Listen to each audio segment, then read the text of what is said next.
안녕하세요.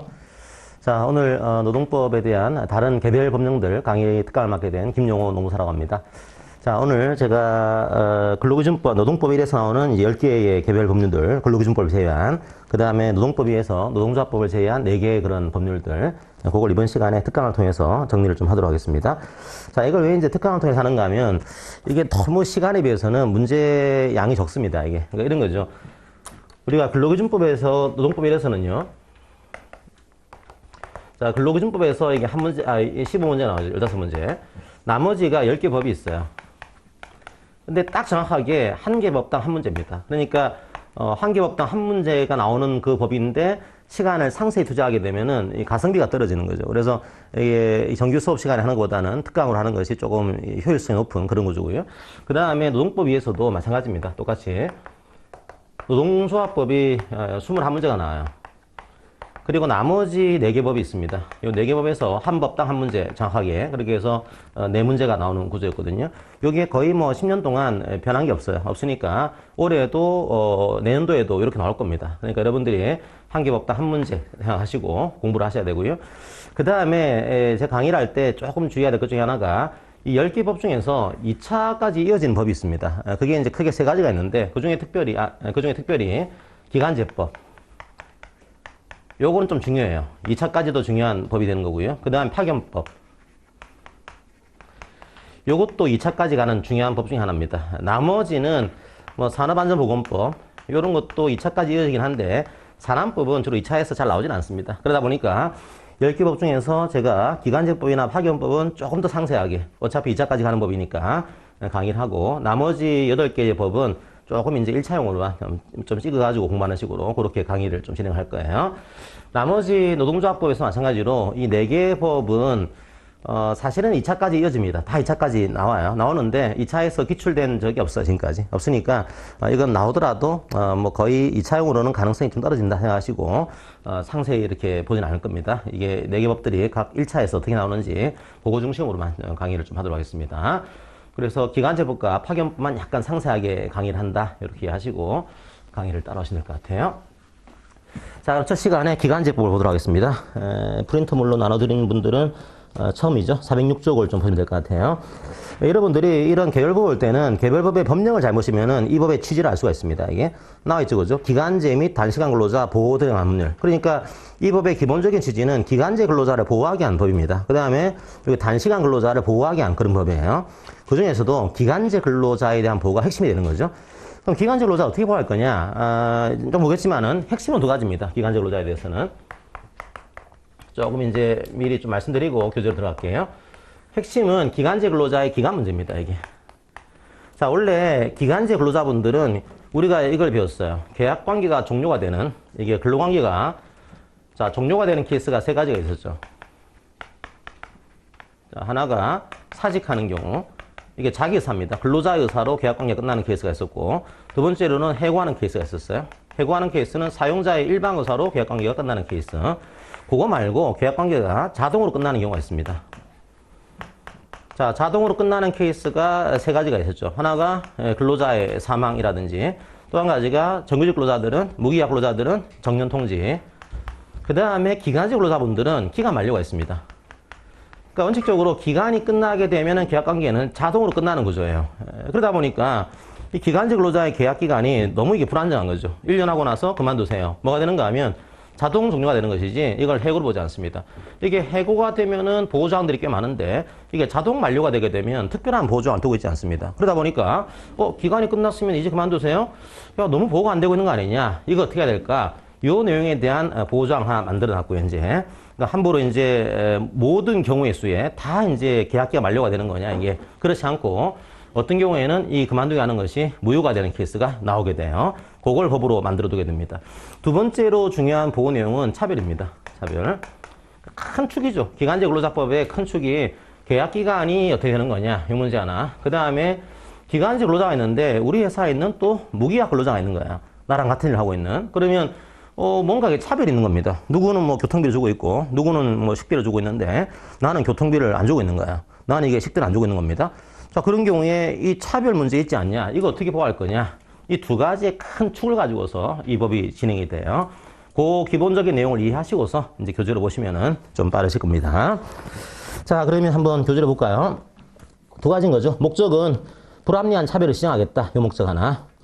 두 번째로 근로조건을 보호하겠다. 근로조건 중에서도 가장 중요한 것이 이제 계약 기간의 문제입니다. 이게. 그걸 보호하겠다. 이 목적을 가지고서 이 법을 제정한 겁니다. 자, 그럼 여러분들이 이 개별법에서는 가장 중요한 것 중에 하나가 정의조항이에요. 그러니까 이게 교수님들이 1차에서 낼 때 의외로 잘 내는 것이 2조 파트. 모든 법의 2조에는 정의가 들어가 있거든요. 이 법에 앞으로의 용어를 쓸 건데 그 용어가 2조에 나와 있어요. 그러니까 2조도 생각보다 잘 나오는 파트예요.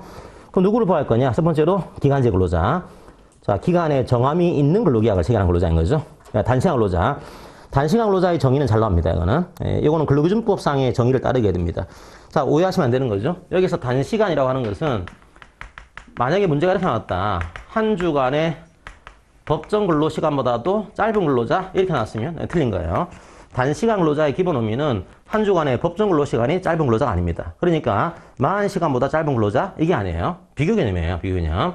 누구랑 비교한가 하면 같은 종류의 업무에 종사하는 동종이죠. 동종 업무에 종사하는 근로자랑 비교합니다. 우리가 뭐 흔히 얘기하는 뭐 통상 근로자 이렇게 되는데 이 통상 근로자하고 비교해서 이 통상 근로자의 한 주 동안의 소정 근로 시간이 있습니다. 자, 법정 근로 아니에요. 같은 종류의 업무에 종사하는 통상적인 근로자의 한 주 동안의 소정, 계약서 있는 시간이죠. 요 소정 근로 시간과 비교해서 요 근로 시간보다도 짧은 근로자, 요게 단시간입니다. 그러니까 경우에 따라서는 제가 30시간을 계약했지만 단시간이 아닐 수도 있어요. 왜냐하면 우리 회사에 있는 나랑 같은 업무를 하고 있는 근로자들이 다 30시간이다. 저도 30시간이다? 그러면 전 단시간이 아니에요. 단시간은 우리 회사에서 나랑 같은 일을 하고 있는 일반적인 근로자하고 비교해 볼 때 짧은 근로자, 요걸 얘기하는 겁니다. 그러니까 법정 근로가 아니에요. 한 주간의 소정 근로 시간보다 짧은 근로자, 그걸 의미하는 거다. 이해하시고요. 자, 옆에 보시면 문제를 제가 수치로 보여드리겠습니다. 옆에 4번 문제 있죠, 그죠? 날개 문제 4번 문제 한번 풀어보세요. 노무사 2018년도 문제.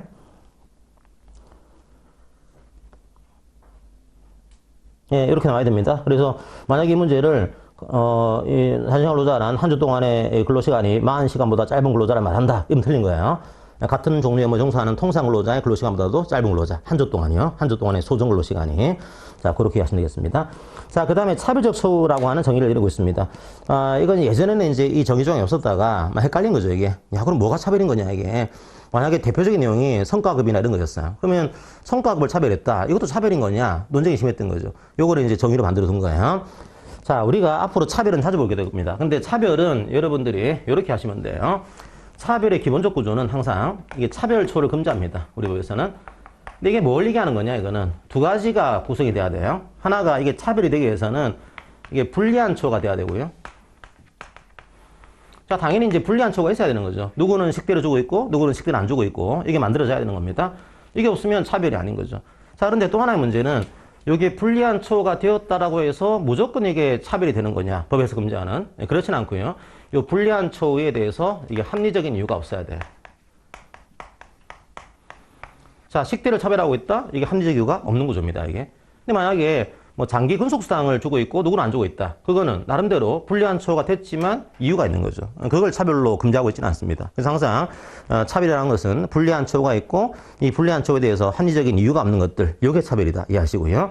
그러면 이게 뭐에 대한 차별을 얘기하는 거냐? 그걸 정의를 만들어 둔 거예요. 그게 3호입니다. 사실은 뭐 큰 정의가 의미는 없어요. 다 그냥 들어가는 겁니다, 이게. 가를 보시면 과목, 임금 차별하지 말아요, 그죠? 나 정기상여금 차별하지 마세요. 다 경영성과금도 차별하지 마세요. 근데 라에 보시면요, 다 들어가요, 이게. 그 밖에, 이게. 이게 할 말 없으면 그 밖에죠, 그죠? 기타 근로조건 및 복리후생사항들. 뭐 다 들어가는 겁니다, 이게. 임금, 뭐 상여금, 성과금, 기타, 복리후생. 이게 다 포함되는 구조다. 이해하시고요. 자, 여기에 대한 차별을 맡고 있는 겁니다.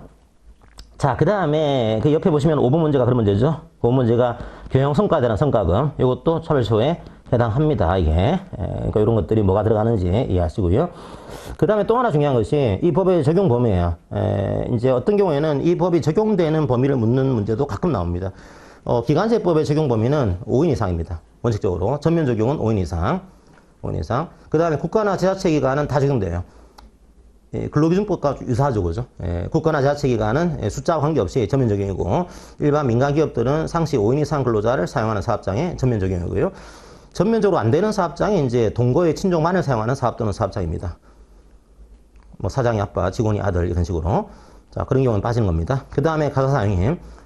최근에 가사사용인은 다른 법에 의해서 조금 적용되는 경우도 있긴 한데 이 법은 적용이 배제되고 있어요.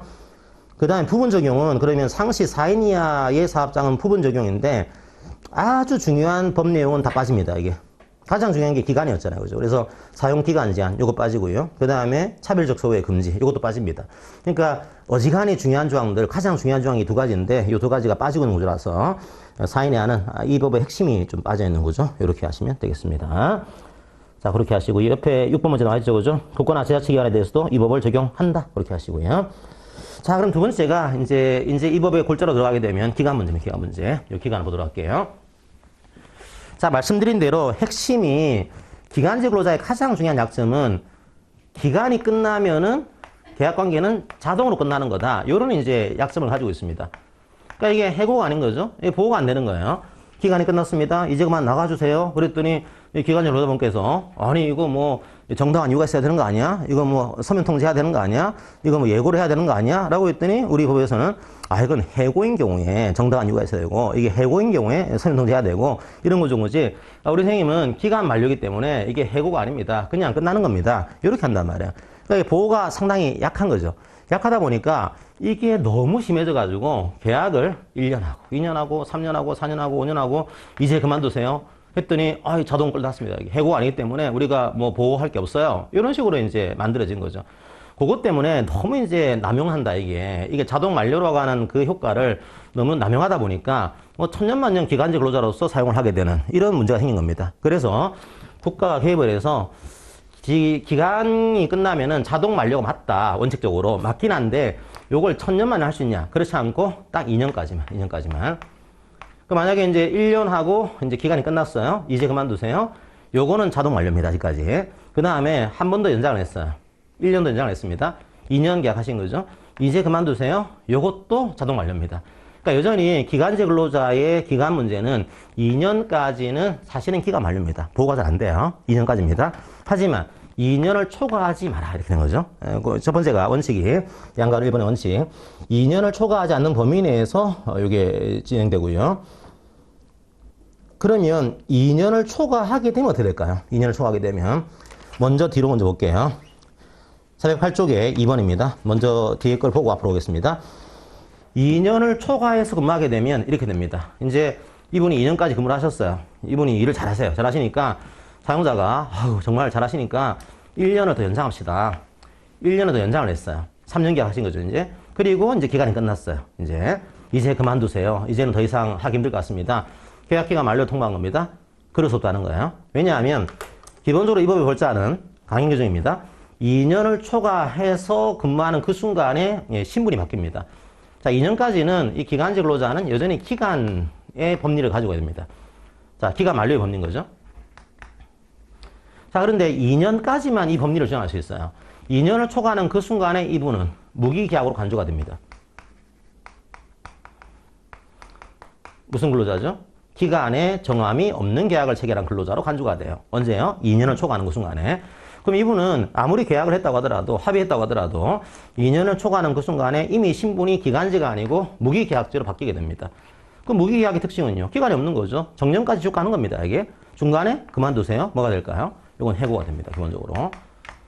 자, 그래서 이제 2년을 초과하게 되면 무기계약으로 간주가 된다. 간주가 되는 겁니다. 그냥. 이게 의무가 아니고요. 그렇게 보는 거예요. 법에서 그냥 간주가 되는 겁니다. 그게 2번입니다. 자, 2년을 초과해서 기간제 근로자로 사용하는 경우에는 그 기간제 근로자는 기간에 정함이 없는 근로계약을 체결한 근로자로 본다라고 하는 거 이해하시고요. 그럼 두 번째 문제. 그러면 2년을 초과하게 되면 무조건 이분의 신분이 무기계약이 되는 겁니까? 그렇지 않고요. 여기에 대한 예외를 만들어놨어요. 예를요. 무기계약으로 간주가 안 되는 예외. 그러니까 3년 계약을 했다고 하더라도 이제 그만두세요. 여기에 해고가 아니고 기간 만료다. 이렇게 인정할 수 있는 예외를 만들어놨습니다. 2년을 초과해도 관계없다는 거죠. 그러니까 2년을 초과해도 신분이 이제 기간제인 거다. 이런 이제 예외 조항을 몇 가지 만들어놨습니다. 그게 407쪽에 나옵니다. 407쪽에 양가로 이번 예외. 제가 말씀드리지만 아주 말을 빨리 할 겁니다. 그러니까 오늘 뭐 거의 7시간 안에 14개의 법을 봐야 되니까 아주 급하게 할 테니까 놓치면 막 뭐 3장 지나가 있고 이래요. 그러니까 잘 따라오셔야 돼요. 피곤하시더라도. 그 양가리 보시면은 첫 번째, 사업의 완료에 따른 혹은 특정한 업무의 완성에 필요한 기간을 정한 경우. 이 경우는 2년을 초과하더라도 기간제로 사용할 수가 있어요. 자, 이 무슨 말인가 하면 왜 그러면 2년을 초과하면은 무기약되는 것으로 이렇게 인정을 했을까요? 간주를 했을까요? 2년을 초과할 정도의 업무라고 한다면 그 정도면 상시 업무 아니야 이거예요. 원래 기간제 근로자의 업무는 한시 업무가 되는데 상시 업무가 되면 안 되는 거지. 2년을 초과할 정도의 업무라고 한다면 이건 상시 업무인 거니까 무기하로 간주가 되는 거다. 그런데 기본 취지는 상시 업무이기 때문에. 근데 만약에 이게요, 상시 업무가 아니고 사업이에요, 사업. 그러니까 사업이라는 것은 시작이 있고 끝이 있는 겁니다. 보니까 대표적인 사업이 건설업 이런 것들. 만약에 아파트 건설을 하는데 이게 2년 만에 끝나는 건설 사업이 아니에요. 이 아파트를 한 3년 만에 짓는다. 그러면 일용직 근로자분을 예를 들면 3년 동안 채용하신 겁니다. 기간직 근로자를 3년 동안 채용하신 거예요. 2년 초과 있으니까 무기약입니다. 이렇게 보기는 어렵다는 거예요. 왜냐하면 그거는 끝나는 사업이에요. 상시 업무가 아니고 끝나는 사업이라는 거죠. 그게 설사 2년을 초과했다고 하더라도 기간제 근로자분으로 계속 사용할 수가 있다. 예를 만들어둔 겁니다. 그게 1호고요. 자, 2호도 마찬가지예요. 다 상시 업무랑 좀 무관한 것들입니다. 이 정규직 근로자가 휴직을 갔어요. 이게 파견을 갔어요. 자리가 빈 겁니다, 이제. 비어있는 자리에 대해서, 이 기간제 근로자분을 고용하신 겁니다. 뭐, 이분이 2년 만에 돌아오셨으면 문제가 안 되는데, 한 3년 동안 휴직하시고 돌아오셨어요. 그러자 이 기간제 근로자를 한 3년 동안 사용하신 겁니다. 2년을 초과하셨네요? 무기약입니다. 그건 취지가 아니라는 거예요.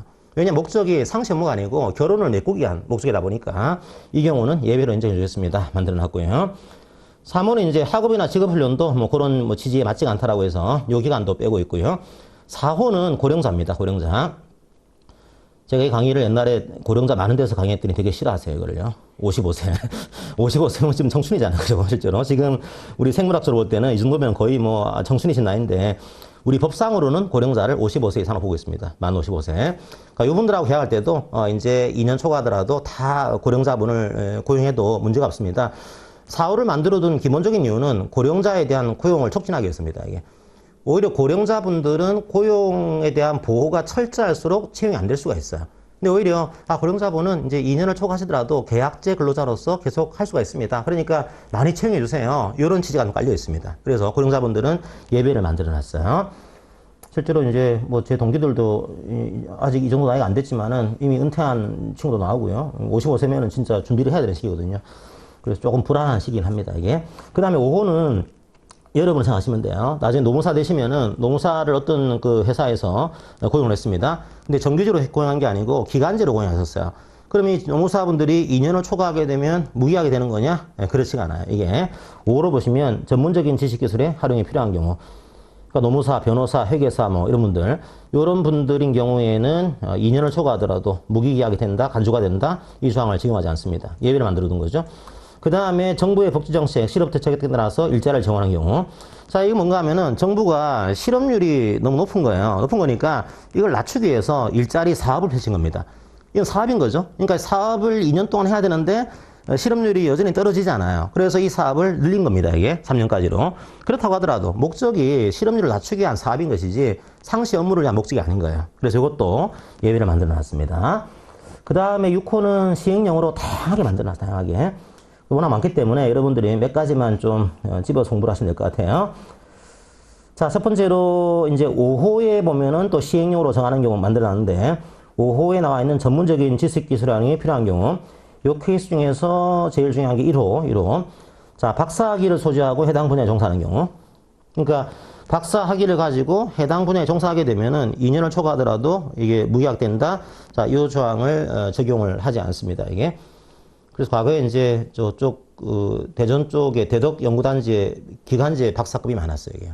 이 조항이 들어가 있었거든요. 그래서 그거 하나 들어가고요. 그 다음에 나머지 것들은 여러분들이 한번 쭉 훑어보세요. 이거 다 할 수가 없으니까 쭉 읽어보시고 넘어갑니다. 그 다음에 408쪽에 또 봐야 될 것 중에 하나가 그 밖에 시행령으로 정하는 경우 한 4호를 보시면요. 4호. 고등교육법에 따른 조교, 겸임교원, 명예교수, 뭐 시간강사, 소변교원 이런 분들. 자, 이런 분들도 예외를 만들어 놨어요. 저도 겸임교수로 이제 한 군데에서 근무를 하고 있거든요. 근데 2년 초과했다. 나 뭐 이제 정규 교원이다. 이렇게 할 수 없다는 거예요. 그 다음에 또 6호입니다. 6호. 자, 1주 동안의 수정근로 시간이 뚜렷하게 짧은 단시간 근로자. 자, 누군가 하면 우리가 소위 얘기하는 초단시간. 한 주간의 소정 근로시간이 15시간 미만인 근로자분들은 2년을 초과하더라도 무기약으로 간주가 안 되는 구조입니다.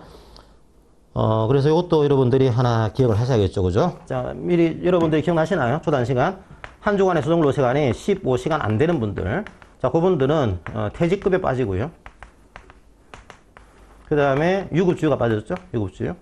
그 다음에 연차휴가도 빠졌습니다. 연차휴가. 자, 그 다음에 빠지는 것이 요 조항입니다. 무기약으로 간주가 된다. 2년을 초과하게 되면 무기약 간주가 됩니다. 이 조항도 15시간 안 되는 분들은 빠지는 거죠. 그걸 예외로 만들어 둔 겁니다. 자, 그거 하나 이해하시고요.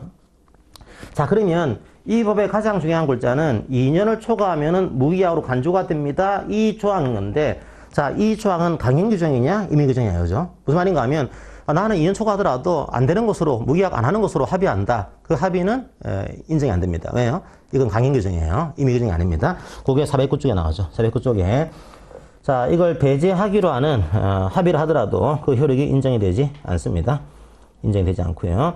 그 다음에 판례 두 번째로 보시면은, 이 두 번째 판례는 아주 1차에서 나오기에는 좀 쉽지 않은 판례입니다. 그냥 하나 읽어보시고요. 어떤 구조인가 하면, 적용기간과 예외기간이 혼재가 돼 있어요. 이런 경우가 생기거든요. 무슨 말인가 하면, 이런 케이스. 한 1년 6개월을 실제로 근무를 하셨어요. 기간근로자분으로. 그런데 이 회사에서 사업을 하신 겁니다. 사업을. 사업기간에 필요한 경우로 또 1년을 근무하셨어요. 그러니까 이거는 사업기간은 예외기간이죠. 2년을 초과하더라도 무기약된다. 이 기간이 아닌 겁니다. 그리고 나서 사업이 끝났어요. 사업이 끝나는 바람에 다시 이분을 1년 6개월을 근무를 한 겁니다. 이게. 그런 경우에는 이 기간은 2년을 초과하면 무기약된다. 이게 적용되는 기간이고 가운데 있는 이 기간은 사업이 필요한 기간인 거니까 예외가 되는 그런 기간이에요. 이 경우는 이 기간 합합니다. 그러면 3년 된 거죠. 그러면 이제 이 기간 합해서 2년을 초과하는 그 순간에 이미 무기약으로 간주가 되는 거다. 자, 이런 식의 내용을 얘기하고 있는 겁니다. 자, 그렇게 여러분들이 하시고요.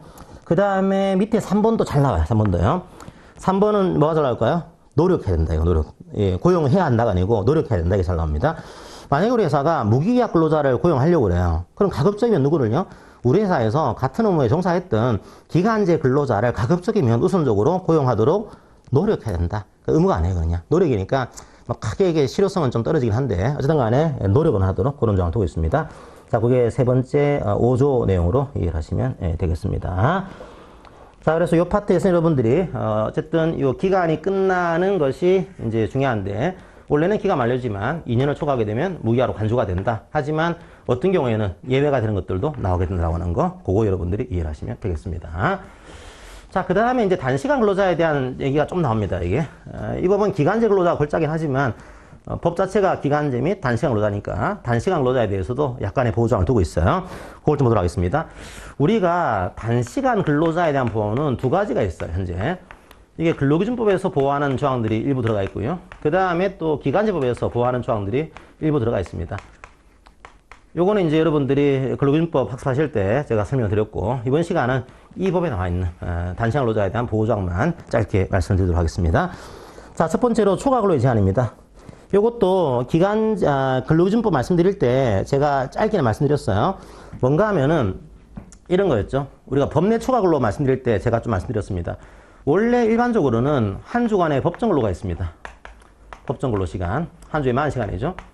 혹은 하루 8시간이죠. 어쨌든 한 주로 보게 되면 한 주에 40시간 정해놓고 요걸 오버해서 하는 것을 저희들이 연장근로다 얘기를 했습니다. 그리고 연장근로에 대해서만 이제 100분의 50의 가산임금을 추가 지급한다. 동상임금에. 그러니까 우리가 소위 얘기하는 곱하기 1.5로 지급을 하는 거죠. 자, 근데 단시간 근로자분은 짧은 시간이에요. 그러니까 이분은 한 30시간 근로하고 있는 겁니다. 30시간. 자, 다른 같은 업무에 종사하는 분들은 40시간인데 저만 30시간이에요. 그럼 저는 단시간인 거죠. 그러면 이제 두 가지가 생깁니다. 첫 번째 문제, 오버해서 근로하는 것. 이게 몇 시간까지 가능하냐? 40 더하기 12로 이해하게 되면은 52가 되는 거죠. 자, 그런데 이 케이스는 52까지 그렇지 않습니다. 그렇지 않고, 이게 소정 근로 시간을 기준으로, 즉, 계약서에 있는 시간을 기준으로 해서 요 시간 더하기 12까지 가능해요. 요 시간 더하기. 그러니까 소정 근로 시간 기준으로 12까지 가능하다. 이렇게 하시고. 그러면 이 12에 대해서는 100분의 50의 가산임금을 지급해야 됩니다. 그러니까 40시간을 오버하지 않았다고 하더라도 단시간 근로자분들은 소정 근로시간만 초과했다고 하더라도 100분의 50의 가산임금을 추가 지급해야 된다. 이 내용을 만들어 놨어요. 그게 2번 내용입니다. 그래서 또 전 동의가 필요하고요. 동의가 필요하고 12시간을 초과해서는 안 되는데 소정 근로 시간 기준 12시간 이해하시고요. 그러면 초과 근로. 그러니까 이게 연장 근로가 아니더라도 한 주에 40시간을 오버하지 않았더라도 계약서로 정한 소정 근로 시간만 초과하더라도 100분의 50 이상의 가산임금을 지급을 해야 됩니다. 단시간 근로자인 경우에 그래요. 자, 그 다음에 3번에 보시면은 단시간 근로자에 대한 우선 고용 노력 의무가 있습니다. 요거 뭔가 하면은 똑같아요. 아까 기간제 근로자분은 무기계약 채용할 때 기간제 근로자분을 고용하도록 노력해라. 이런다고. 단시간 근로자에 대한 반대 개념이 통상 근로자입니다. 만약에 통상 근로자를 채용할 때는 가급적이면 또 이 회사에 있는 동종, 유사 업무를 하고 있는 단시간 근로자를 우선적으로 고용하도록 노력해라. 이것도. 그러니까 이게 잘 나와요, 옆에. 보시면은 옆에 28번 문제 한번 볼까요? 밑에서 두 번째 문제. 네, 이런 식으로 이게 함정을 파는 거죠. 고용하도록 노력해야 된다. 이건 고용해야 된다가 아니에요. 고용하도록 노력해야 된다.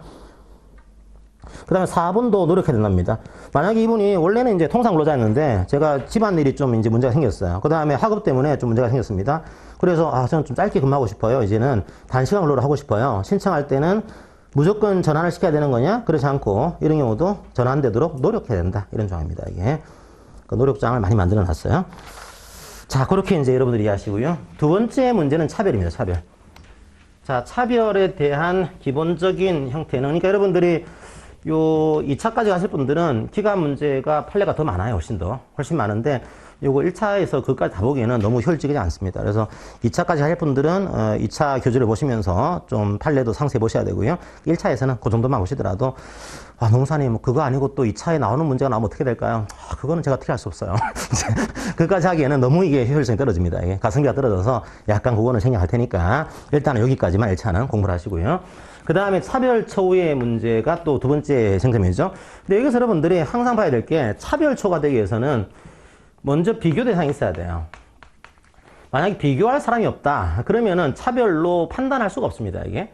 이게 절대 기준이 아니거든요. 누군가 비교해가지고 차별하지 마라. 이런 기준인 거니까 도대체 누가 있어야 되는 거냐. 이게 중요한 구조입니다. 여기서는 이제 기간제 근로자가 있는 거죠. 기간제 근로자. 그 다음에 단시간 근로자가 있습니다.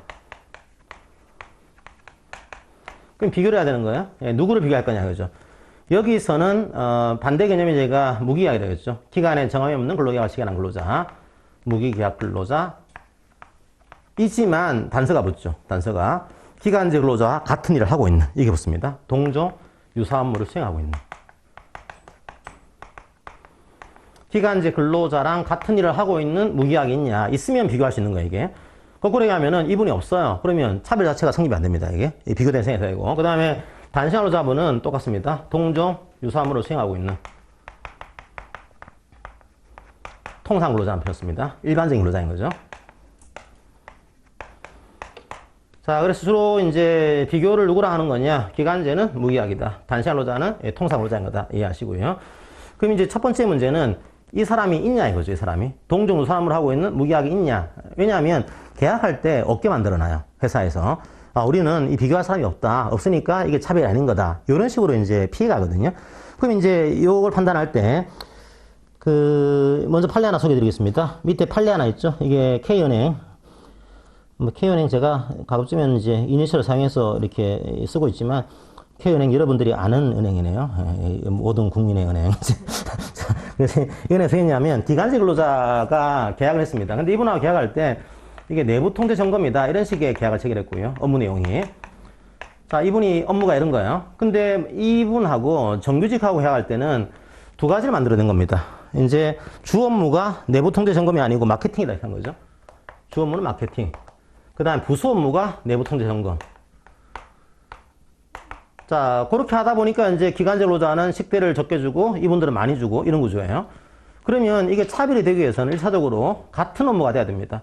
회사 입장에서는 내부 통제 점검이 같은 업무가 아닌 거다. 이분은 주 업무지만 이분의 주 업무는 마케팅으로 우리가 계약을 한 거다. 이걸 얘기를 한 거죠.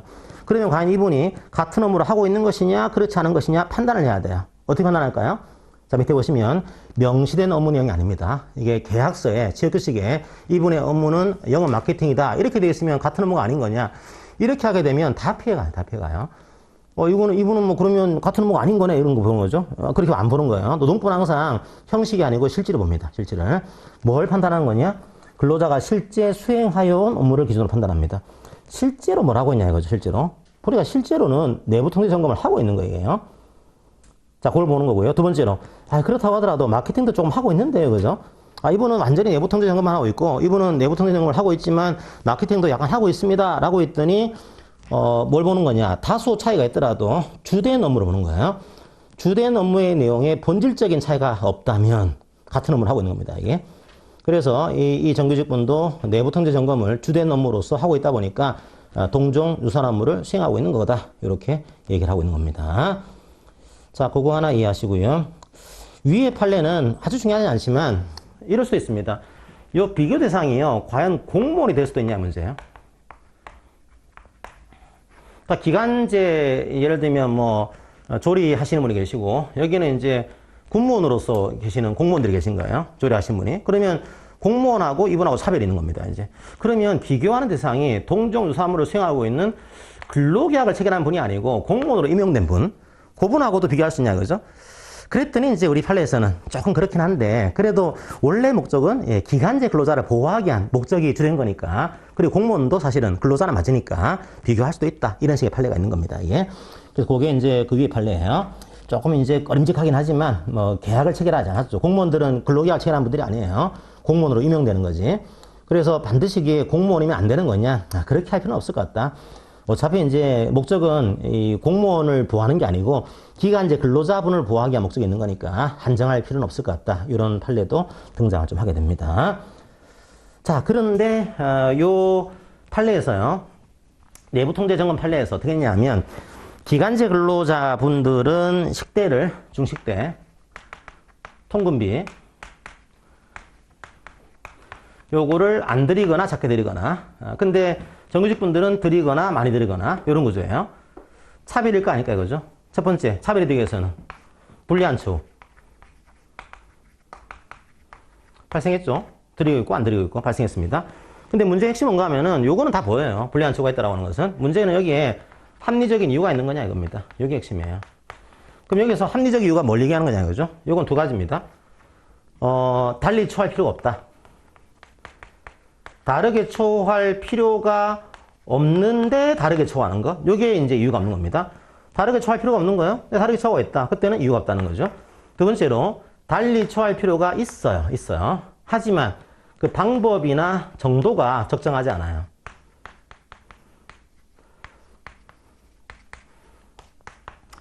자, 주로 그래서 달리 처우할 필요가 없는데 다르게 처우하고 있다. 여기에 걸리는 게 대부분 다 복리후생입니다. 요거는 볼 것도 없죠, 그죠? 달리 처할 필요가 없어요. 중식대 다르게 처할 필요가 있습니까? 다르게 처할 필요가 없는 거죠. 식대를 뭐 누구는 탕수육 먹고 누구는 뭐 짜장 먹고 그럴 수 없다는 거예요. 누구는 뭐 택시 타고 오고 누구는 버스 타고 오고 이거는 다르게 처할 이유가 전혀 없다는 겁니다. 그래서 요 부분에 들어가기 때문에 주로 차별에 대해서는 복리후생에 대한 차별이 많아요. 이게요. 차별로 인정 이게 이유가 없는 겁니다. 가장 어려운 문제는 사실은 두 번째예요. 요게 이제 판례가 좀 애매합니다. 이것들이. 왜냐하면 요 두 번째가 주로 임금 문제거든요. 이게. 임금에 대한 차별은 이 필요 있어요. 경우에 따라서는. 아무래도 이제 오래 근무하신 분들, 정규직 분들은 업무의 난도가 높을 테니까 그분들을 좀 더 주는 거, 그거는 이제 나름대로 이유가 있는 겁니다. 근데 너무 심하다는 케이스예요. 자, 이런 경우는 이제 차별이 될 수가 있는 거죠. 이 판단은 쉽지 않습니다. 굉장히 어려워요. 그래서 주로 이제 판례는 복리후생 쪽에 좀 몰려 있습니다. 판단이 쉽거든요. 예, 식대, 뭐 통금 이런 것들, 유니폼 이런 것들 다 다르게 처할 필요가 없는 것들입니다. 그런 것들은 차별이 되는 거다. 이렇게 이해하시면 되겠습니다. 그게 두 번째 그 내용이에요. 자, 불리한 처우란 해놓고 기간제 근로자에 발생하는 불이익 전반을 얘기하고 자, 합리적인 이유가 없는 경우란 기간제 근로자를 달리 처할 필요성이 인정되지 않거나 달리 처할 필요성이 인정되는 경우에도 방법 정도 등이 적정하지 않은 경우. 그럼 2차에서는 이게 그러면 이게 합리적 이유가 있는지를 판단 어떻게 할 거냐? 판단 기준이 나오겠죠, 그죠? 판단 기준이 뭐 고용 형태, 업무 내용과 범위, 권한, 책임 이런 것들을 종합 고려해서 판단한다. 이렇게 이해하시면 되겠습니다. 옆에 36번 문제 한번 풀어보시고요. 36번.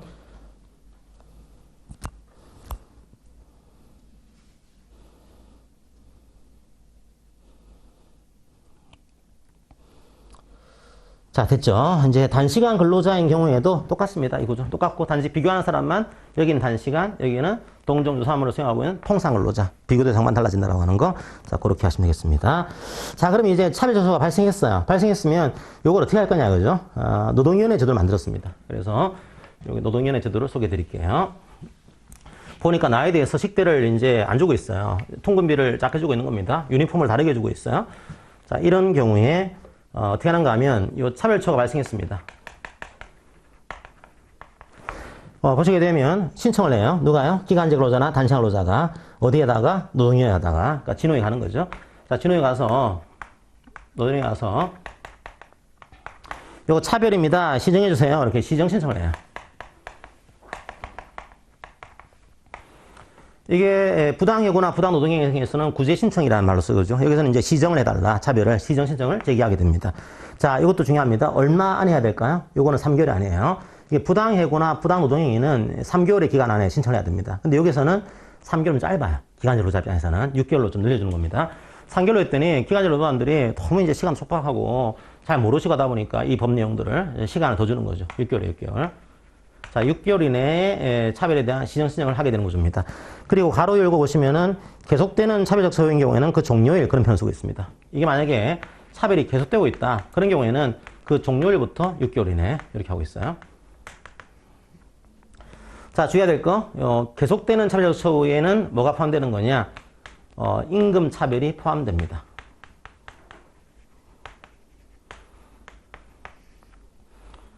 자, 이게 무슨 말인가 하면 이런 거예요. 쭉 차별해왔어요. 임금에 대해서. 뭐 이제 교통비나 식대에 대해서 여러 가지 차별이 있었습니다. 그럼 요 임금 차별을 쭉 해왔단 말이에요. 요때 차별에 대한 시정 신청이 들어갔습니다. 만약에 이게 그때 끝나는 차별로 이야기 되면 6개월치만 시정을 신청할 수 있어요. 이게요. 6개월치만. 이때부터 요때 차별은 6개월이 끝나면은 이제 신청권이 사라지는 겁니다. 그런데 만약에 임금 차별을 쭉 이어지고 있는 차별로 이해하게 되면은 전체 기간에 대해서 차별에 대한 시정 신청을 할 수 있습니다. 이게 끝나지 않았으니까. 임금은 계속되고 있는 것으로 그렇게 이해해서 전 기간에 대해서 차별에 대한 시정 신청을 하는 것이 가능하다. 이게 이제 우리 판례 입장이 되어 있습니다. 자, 볼까요? 411쪽에 밑에 판례죠. 자, 6개월 내에 시정을 신청했으면 되는데 임금의 차별 지급은 계속되고 있는 차별 소에 해당한다라고 하는 것이 우리 판례 입장. 그 다음에 밑에 판례가 하나 더 있는데 이것도 1차로 보기에는 조금 과한 문제긴 해요. 무슨 문제인가 하면 우리가 부당해고나 부당노동행위에 대한 신청을 할 때는 노동위원회에서 뭐가 있어야 되는가 하면 구제이익이 있어야 됩니다. 구제이익. 구제이익이 없으면 이 신청을 각하랍니다. 마찬가지로 이 시정 신청을 해서 노동위원회가 시정 명령을 내리기 위해서는 이게 시정의 이익이 있어야 돼요. 만약에 시정이익이 없으면은 이걸 판단하지 않습니다. 어떤 문제가 있을까요? 이런 문제. 만약에 요 근로자가 요 시기에 차별 시정 신청을 했습니다. 시정을 신청했어요.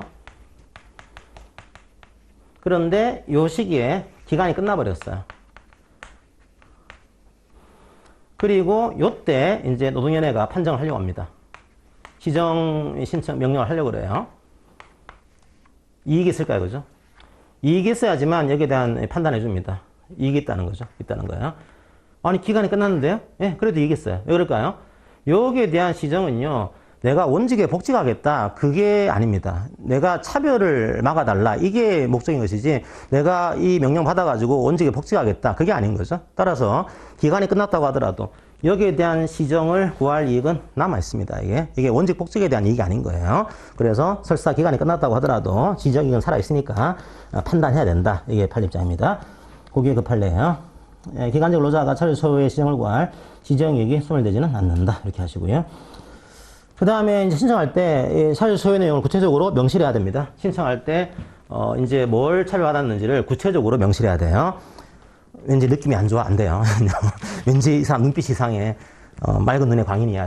하고 있다. 안 되는 거예요. 이게 임금에 대한 차별이 100인데 내가 50이다. 이걸 적어야 되는 것이지, 왠지 느낌이 안 좋습니다. 이건 안 되는 거예요. 구체적으로 명시해야 되고요. 그 다음에 또 하나의 중요한 문제, 412쪽이에요. 입증 책임. 자, 여기서 입증 책임은 사용자가 부담합니다. 사용자가. 항상 모든 취약계층에 대한 입증 책임은 사용자에게 부담을 시키고 있어요.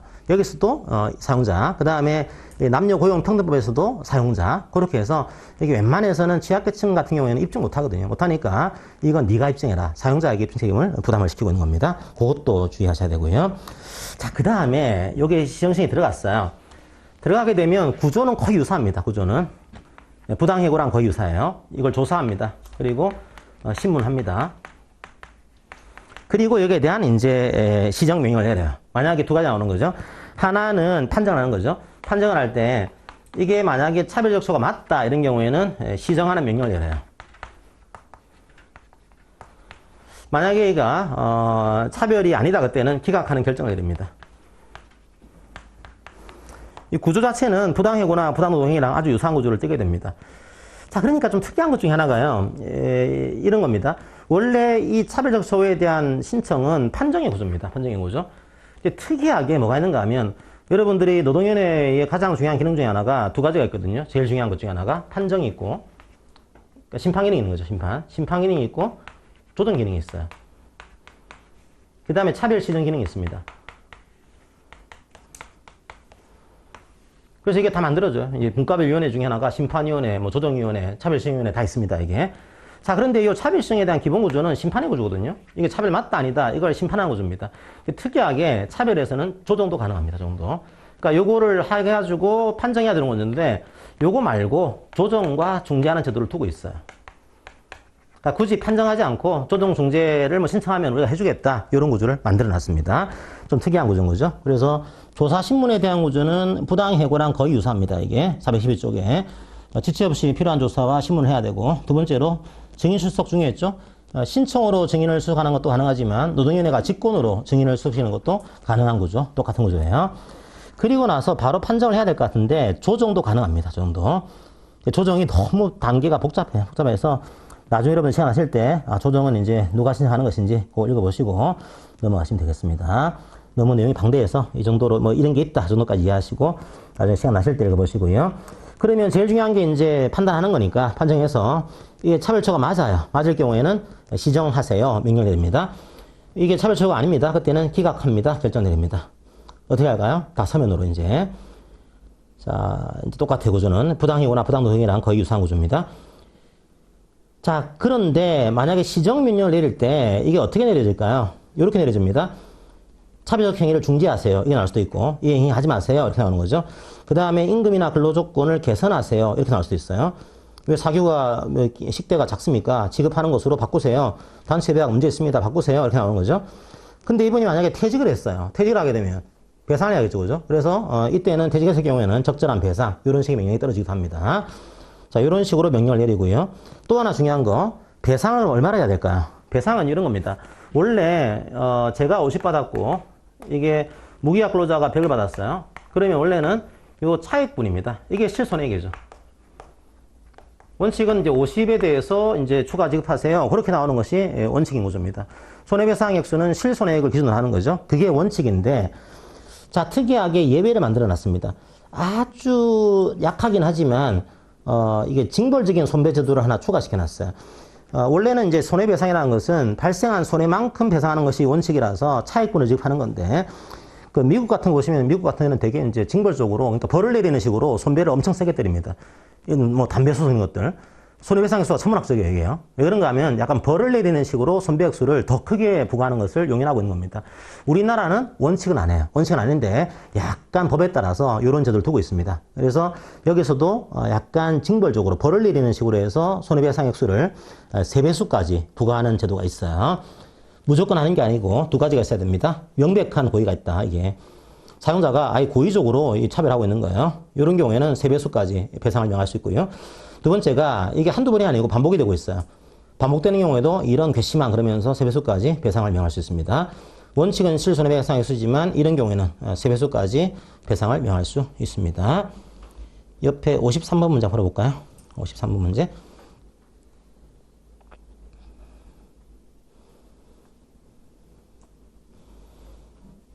자, 그렇게 하시고요. 자, 그 다음에 만약에 진호위가 여기에 대한 판정을 내렸습니다. 불만이 있어요. 그러면 부당해고나 부당노동이랑 똑같습니다. 요걸 받은 날부터 10일 이내에 재심을 신청할 수 있습니다. 중노위 가가지고 재심 신청. 그리고 중노위의 어떤 재심에 대해서도 불복하겠다. 그때는 중노위의 재심 신청 받은 날부터 15일 이내에 행정법원에 소를 제기할 수 있습니다. 자, 그런 구조를 만들어 놨다고 한 거. 그건 뭐, 이제 부당해고나 부당노동이랑 거의 유사한 구조니까, 보시면 되겠습니다. 그리고 노동부 장관이 이제 요걸, 이행을 했는지, 명령이 확정이 됐으면요. 요 기간 안에 요걸 재심을 신청 안 하거나, 기간 안에 행정소송을 제기 안 하면은 확정되는 거죠. 확정된 명령을 따르지 않았을 경우에, 확정된 명령에 대해서는 이행 상황을 제출할 것을 요구할 수 있습니다. 만약에 근로자가 볼 때도 사용자가 이걸 이행하지 않고 있다 할 때는 노동부 장관에게 신고할 수 있도록 그렇게 만들어놨어요. 자, 좋은 제도입니다. 좋은 제도인데 문제는요. 요게 잘 안 되는 거죠. 왜 안 될까요? 너무 기간제 근로자에게 가혹해요. 신청 안 하는 겁니다, 이게. 왜냐하면 신청하는 그 순간에 기간 연장이 안 돼요.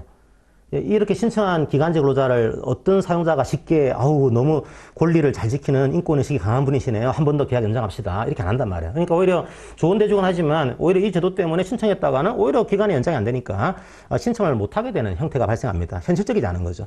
그래서 뭘 만들었는가 하면 또 하나 요렇게 할 수도 있지만 또 하나는 노동부 장관의 이제 권한을 부여해가지고 노동부 장관에게 시정 요구를 만들어놨습니다.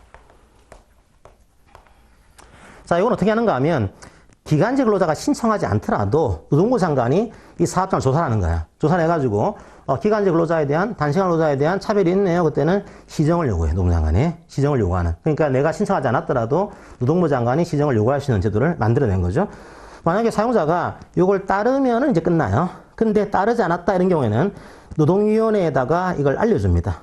그래서 이게 차별인지 아닌지를 판단해 주세요. 심리해 주세요. 이걸 요구합니다. 그래서 노동부 장관이 시정 요구에 따르지 않을 경우에는 노동부 장관이 노동위원회에 통보를 해주고 노동위원회가 이게 철저가 맞는지 아닌지를 심리하도록 그런 제도를 만들어놨습니다. 그러니까 원래 노동위원회는 기간제 근로자가 신청하지 않았을 경우에는 이걸 판단하지 않아요. 그런데 이 제도는 기간제 근로자가 신청하지 않았더라도 노동부 장관의 통보로서 이걸 심리하는 이런 제도를 하나 추가시킨 겁니다. 되게 독특한 그런 제도인 거죠.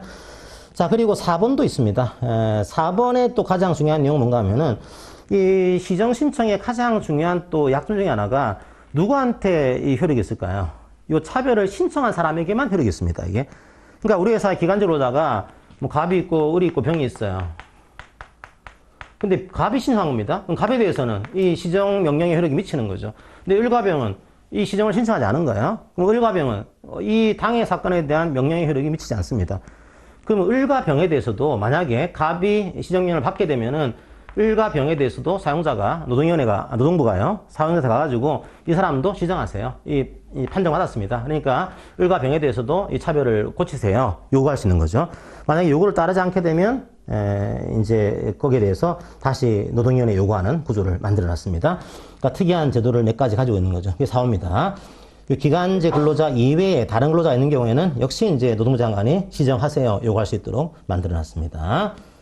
자, 그렇게 이해를 하시고요. 그 다음에, 59번 문제 한번 풀어보세요. 옆에, 바로 옆에 59번 문제. 413쪽에 59번 가운데 문제 보겠습니다.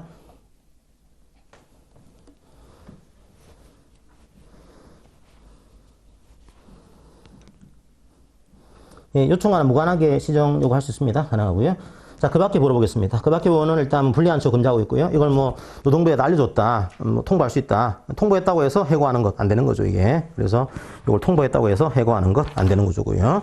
그 다음에 414쪽에 여러분들이 근로기준법에서 뭐가 있는가 하면 17조에 근로기준법 17조에 이게 약간 그 메타버스가 이렇게 요 가운데를 비추고 제가 옮기면 약간 끊어진대요. 끊어져서 주로 가운데를 활용해서 하고 있으니까 제가 주로 움직이지 않고 여기서 지우고 하겠습니다. 그냥. 자, 17조 보시게 되면 근로기준법 요 17조의 내용이 근로조건의 명시가 나옵니다. 그리고 서면 명시가 나와요. 서면 명시. 자, 기억하실지 모르겠지만 자, 서면 명시 사항으로 뭐가 들어가 있는가 하면 근로기준법에서는 뭐 임금의 구성 항목, 계산 방법, 지급 방법, 그 다음에 소정근로시간, 그 다음에 유급주유, 그 다음에 유급 연차휴가, 요게 나와요. 자, 요것들은 이제 서면으로 명시하도록 하고 있는데, 기간제법에서는 기간제나 단시간 근로자에 대한 명시사항을 따로 규정하고 있습니다. 이게, 그걸 이해하시라는 거예요. 요 근로기준법 11조에 나와 있는 그거가 별개로 기간제 근로자나 단시간 근로자에 대한 서면 명시 조항은 따로 있습니다. 이게, 그게 2번이에요. 좀 상세하게 되어 있죠. 일반 정규직 근로자에 비해서는 좀 상세하게 이걸 규정하고 있습니다. 자, 가장 중요한 것이 1번이겠죠. 계약기간 문제. 두 번째로 근로시간과 휴게까지, 휴게. 그 다음에 임금의 구성 항목, 계산 방법, 지급 방법 똑같고요. 그 다음에 원래 기간제 일반 그 근로자들은 주휴일만 들어가 있었는데 여기서는 휴일 휴가 다 들어가 있고요. 그 다음에 5호에 취업 장소와 종사될 업무는 연소 근로자들은 서면으로 통보를 해야 되는데 일반 근로자들은 서면 통보 의무가 없어요. 서면 명시 의무가 없어요. 하지만 기간제 근로자나 단시간 근로자분들은 취업 장소와 종사 업무도 서면으로 명시를 해야 됩니다. 그 다음에 단시간 근로자는 거기에다가 플러스 근로일과 근로일별 근로시간도 서면으로 명시해야 됩니다. 근로일과 근로일별 근로시간도 서면 명시하도록 하고 있어요. 그러니까 6호 잘 하면 6호 이제 근로일과 근로일별 근로시간은 기간제 근로자는 명시 의무가 없어요. 근데 서면 명시. 단시간 근로자분들은 이 내용도 서면으로 명시를 하도록 하고 있습니다. 자, 옆에 63번 문제 한번 볼까요? 63번 문제.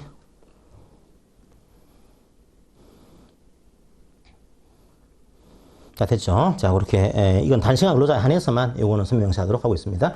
그 다음에 415쪽을 보시면은 415쪽은 약간 2차형에 가깝습니다. 그래서 제가 이것들은 상세히 보진 않고 어떤 취지인지만 말씀드리고 넘어갈게요. 마지막, 이 파트입니다. 기간제 근로자의 가장 중요한 문제 중에 하나는 이거였죠. 기간이 끝나게 되면 자동으로 종료가 되는 겁니다, 이게.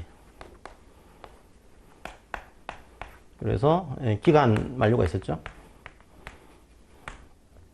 사망이나 정년. 물론 법상으로 이 2년을 초과하게 되면 무기각되는 거다. 이런 예외가 있긴 하지만 그런 예외가 아니라고 한다면 예를 들면 이런 거죠. 1년 계약을 했어요. 1년 계약을 했다. 2년 계약을 했다. 그러면 요건 해고가 아니고 기간 만료입니다. 그러다 보니까 여기에 대해서는 해고가 아니고 기간 만료인데 여기에 경우에 따라서는 이 근로자가 무조건 기간이 끝나면 나가주세요. 이게 효력이 있는 거냐? 그렇진 않고 이게 기간 만료가 아닐 수도 있다. 예외를 만들어 놨어요. 판례가. 자, 이 예외가 크게 세 가지가 있습니다. 세 가지가. 하나가 기간 정함의 형식성이라는 법리가 하나 있고요. 판례 법리가.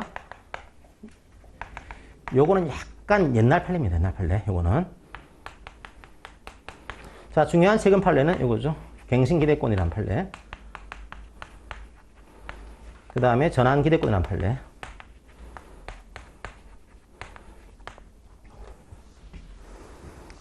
이 기간정함이 형성하는 것은 뭔가 하면은 옛날 판례에서 이게 옛날에는 2년이라는 제한이 없었거든요. 없다 보니까 기간을 뭐 3년, 4년 쭉 하신 거예요. 3년, 4년 쭉 하다가 갑자기 어느 날, 당신 그만둬야 되겠습니다. 계약 기간이 끝났습니다. 얘기를 했더니, 아니, 기간을 이렇게 오랫동안 해놓고서 나를 그만두게 하는 것은 문제 있는 것 같다. 내가 볼 때는 이렇게 오랫동안 근로했으면은 이 기간 정한 것이 사실상 실질이 아니고 형식이다, 이게.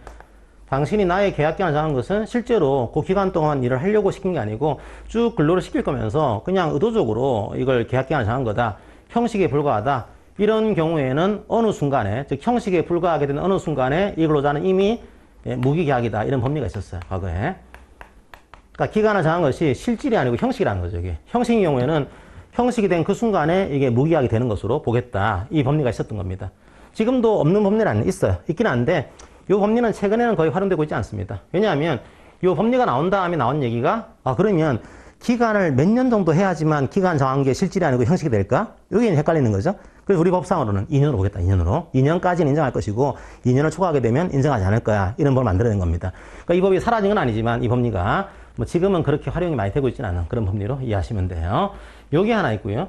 그 다음에 이 두 가지는요. 계약기간을 정한 거예요. 실질이 이거는요.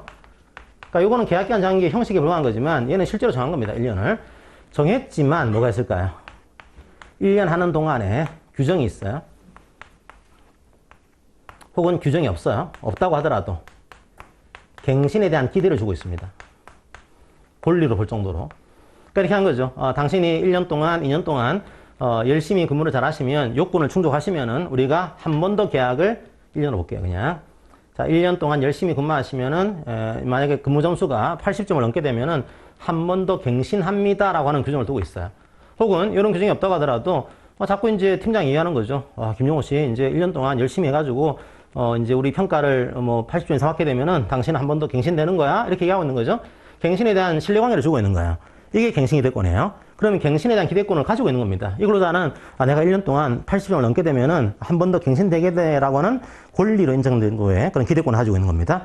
그런데 그런 기대권을 정당한 이유 없이 침해해서 갱신을 하지 않았다. 그때는 이게 무효가 돼요. 갱신하지 않은 것은 무효가 됩니다. 자, 그래서 경우에 따라서는 기간이 끝났지만 갱신 기대권을 가지고 있는 경우에 정당한 이유 없이 이 갱신을 거절하게 되면 이 만료는 기간 만료가 아니고 무효가 된다. 이런 법리가 하나 있고요. 똑같아요. 전환 기대권은 그게 아니고 1년 동안, 2년 동안 열심히 잘 하시면은 이제 한번 갱신되는 게 아니고 정규직이 되는 겁니다. 이런 기대권을 주고 있는 겁니다. 이게 전환되는 거죠. 정규직으로. 근데 마찬가지로 이런 규정이 있거나 규정이 없거나 그런 전환에 대한 기대권이 있어요. 그런 경우에 합리적인 이유 없이 이 전환을 거절하게 되면 역시 무효가 된다. 이런 법리가 있습니다. 요거는 2차에서는 되게 중요해요. 중요하고 한번 기출은 됐습니다. 이게. 근데 뭐 1차에서는 그냥 이 정도만 규정이 있거나 없거나 기대권이 있으면은 그만두게 하는 것은 기간 만료가 아니고 무효가 되는 거다. 이유 없이 하게 되면 그 내용으로 이해를 하시면 되겠습니다. 그래서 첫 번째가 원칙은 당연히 끝나는 건데 당연 종료가 되는 건데 두 번째로 예외가 양가를 1번 기간 정함이 실질이 아니고 형식이다. 그때는 이게 뭐 거절하게 되면 무효가 된다. 이 법리가 하나 나오게 되고요. 416쪽에 실제적으로 기간을 정했다고 하더라도 첫 번째 갱신 기대권의 법리예요. 갱신 기대권. 일정 요건이 충족되면은 갱신됩니다. 이런 규정을 두고 있거나 그런 규정이 없더라도 갱신될 수 있다. 신뢰관계가 있는 경우에는 그만두게 하는 것은 이게 효력이 없다. 이런 내용입니다. 자, 그런데 특이하게요. 요 갱신을 거절할 때 이게 어쨌든 합리적인 이유가 없으면 무효가 되는 거죠. 근데 갱신의 거절에 대해서 합리적인 이유가 있으면 거절할 수도 있습니다. 자, 그런데 요 거절할 때 우리가 해고에서 뭘 배웠냐면 해고에서 서면통지해야 된다는 걸 배웠어요. 해고의 서면통지 조항 27조에 나오죠. 해고 서면통지 조항이 27조. 그래서 해고에 따르면 해고는 서면통지해야지만 효력이 있다. 이걸 배웠습니다. 그랬더니 이 근로자분께서는 아니 갱신을 거절할 때 설사 갱신 거절에 합리적인 이유가 있다고 하더라도 서면 통지하지 않았으니까 무효가 되는 거다. 그러니까 해고에 대해서는 이게 서면 통지하지 않게 되면은 해고는 무효가 되는 거다. 이 법이 있거든요. 그러면 갱신 거절에 대해서도 서면 통지하지 않게 되면 무효가 되는 걸까요, 이거죠? 아니에요, 이거는요. 이건 해고의 서면 통지 조항을 적용하지는 않습니다. 이거는 갱신 거절이 해고와 같은 효력을 가지게 되긴 하지만 그렇다고 하더라도 해고가 되는 건 아니에요, 이거는요. 이건 해고로 보진 않습니다. 갱신 거절인 것이지. 그래서 요거를 해고에 따른 서면 통지 조항을 적용하지는 않는다. 그 판례가 최근에 나왔죠. 그게 이제 밑에 가운데 판례고요. 그 다음에 그 밑에 판례도 뭔가 하면은 이런 겁니다. 우리가 고령자를 배웠어요. 고령자. 고령자는 뭐가 있었습니까, 이게? 2년 초과하더라도 무기하로 간주가 안 된다? 예외조항이었죠. 즉, 무기계약으로 간주가 되는 그 예외조항이었어요. 예외. 근데 만약에 고령자분이 한 3년을 근무하시고 이제 그만두게 하신 겁니다. 이분이 뭘 주장했냐면 갱신기대권을 주장했어요. 내가 열심히 잘하면은 한 번 더 갱신될 줄 알고 일했는데 갑자기 왜 갱신을 거절해? 그러면서 갱신의권을 주장하면서 나에 대한 계약 거절은 무효가 된다. 이걸 청구하신 거죠. 그랬더니 회사에서는 고령자분은 2년을 초과하더라도 무기하로 간주가 안 됩니다. 그 예외가 있으니까 갱신기대권도 인정할 수 없습니다. 아니에요. 별개 문제예요. 요거는 예외조항은 무기계약으로 간주가 된다. 이 조항에 대한 예외일 뿐이지 갱신기대권에 대한 예외가 아닙니다. 그러니까 고령자라고 하더라도 이제 막 고령자를 오히려 남용할 수 있는 거죠. 선생님 연세가 드셨지만 열심히 잘하시면은 한 번 더 갱신될 거예요. 요 기대권은 존중이 되는 겁니다. 이게 사라지지 않아요. 요건 있습니다. 이게 무기계약이 된다. 이 조항이 배제가 될 뿐이지 열심히 잘하시면은 한 번 더 갱신하겠습니다. 이 기대권은 인정할 수 있어요. 이거는요. 가능합니다. 그게 맨 밑에 판례예요. 그래서 고령자라고 하더라도 예외조항이 있다고 하더라도 갱신기대권에 대한 그런 법리를 배제할 수는 없다. 자, 옆에 정당한 전환기대권은 말 그대로 정규직이 될 수 있는 기대권 역시 인정이 돼요. 자, 그러면 이걸 정당한 이유 없이 거절하게 되면 이 정규직으로 전환된 것과 동일하다고 보게 됩니다. 이게 앞에 갱신기대권은 한 번 더 갱신된 것으로 본다는 효과가 나오고요. 이 전환기대권은 정당한 이유 없이 거절하게 되면 정규직이 되는 것과 똑같다. 이런 식으로 판례가 등장을 하게 됩니다. 자, 그렇게 하시고요. 올해 문제 한번 풀어볼까요? 420쪽에 5번 문제 한번 풀고 쉬는 시간 드리겠습니다. 420쪽의 5번 문제. 자, 기간제하고 파기환은 약간 시간이 많이 걸리기 때문에 좀 시간을 1시간씩 잡아놓을 거예요. 420쪽의 5번 문제 보겠습니다. 한번 풀어보세요.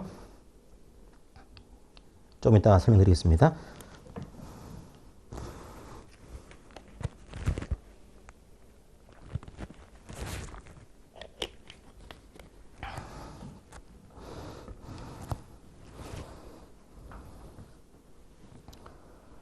자, 옳은 것은 1번 틀렸죠. 동거의 친족만을 사용하는 사업 또는 사업장에는 적용하지 않습니다. 틀렸고요. 2번 휴직 파기에는 예외 사유 맞았죠. 그죠? 그래서 이거는 2년을 초과하더라도 기간제 근로자로 사용할 수가 있다. 요거에 맞고. 3번은 통상임금의 100분의 50 이상을 가산임금 지급해야 됩니다. 통상임금의 100분의 50. 4번은 단시간 근로자는 근로일과 근로일별 근로시간을 서면 명시해야 됩니다. 그 다음에 5번 오시면 고용해야 된다가 아니고 고용하도록 노력해야 된다. 이렇게 하시면 되겠죠. 네, 정답은 2번이 되겠습니다. 나머지 문제들도 시간 나실 때 이렇게 풀어보시면 좋겠습니다. 말씀드리지만 요 날개에 들어가 있는 문제들은 거의 노무사 시험하고 공무원 시험 들어가 있는 것들 거의 다 들어가 있어요. 10년치가. 그러니까 여러분들이 기출문제 다 들어가 있는 거니까 잘 푸시면 도움이 되실 겁니다. 자, 약간 시간이 좀 걸렸는데 아마 기간제법이나 파견법은 약간 시간이 걸립니다. 빨리 하더라도 이렇게 많이 걸려요. 10분 쉬었다가 11시 10분에 파견법으로 들어가도록 하겠습니다. 네, 잠깐 쉬겠습니다.